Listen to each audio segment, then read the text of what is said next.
It's not out of the ordinary for teenagers to spend hours scrolling through social media.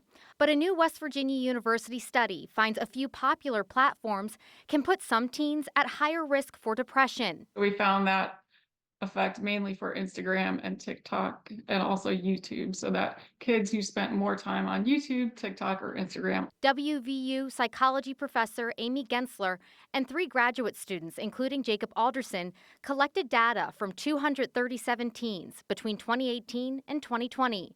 The researchers focused on personalities and how specific platforms could be linked to depressive symptoms more than others, like Instagram. Very extroverted and outgoing and filled with a lot of positive affect.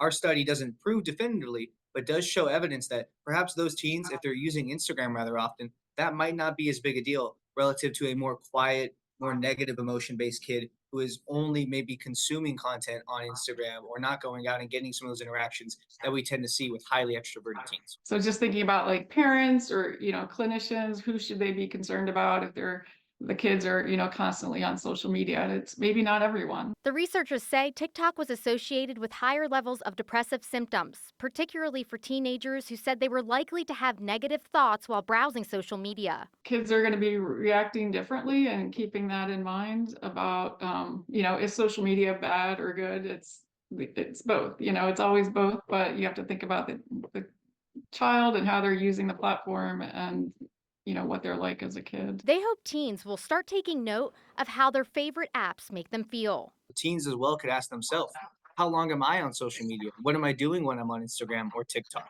How am I reacting to these things? And the takeaway for parents: talk to your kids and realize that not all teens respond the same way to social media.